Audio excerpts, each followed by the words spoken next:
My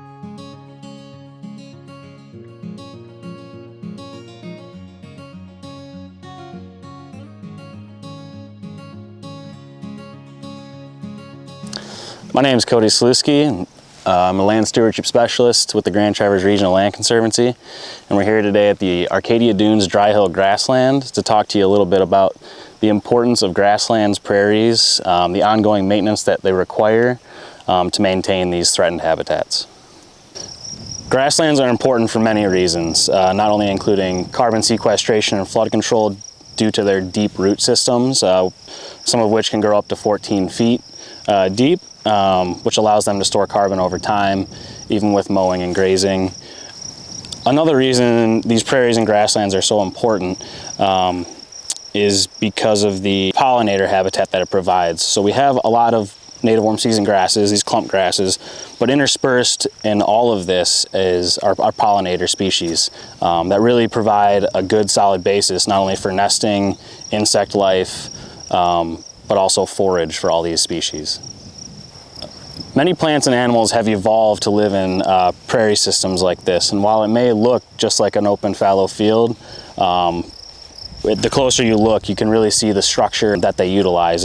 In particular, these clump grasses that form actual clumps, and grassland birds will nest in them, as well as it provides runways in between those clumps for small mammals, insects, and rodents.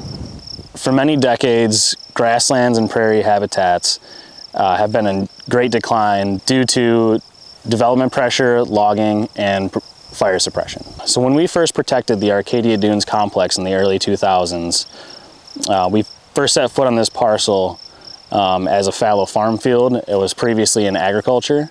Some grassland birds were already using it, but we thought it would be best to utilize what was already here and improve upon it by reconstructing a dry sand prairie.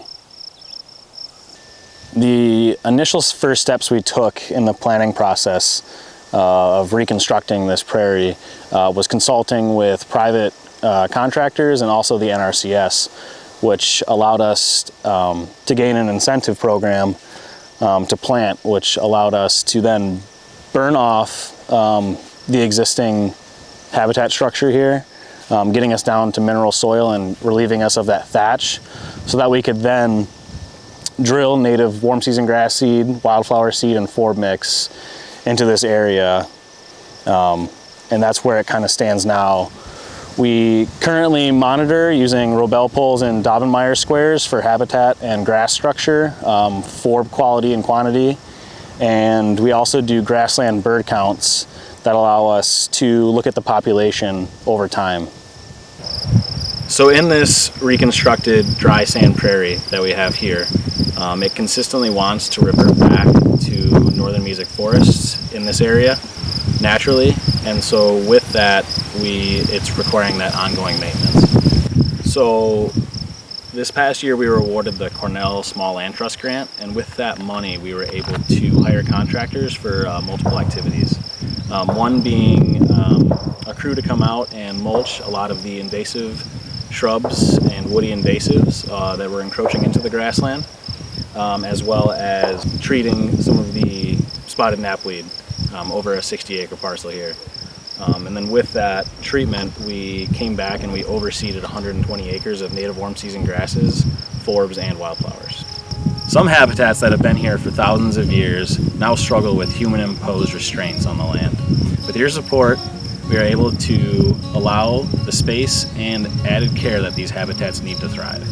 If you would like any more information on this project or anything more about GTRLC, please visit our website at GTRLC.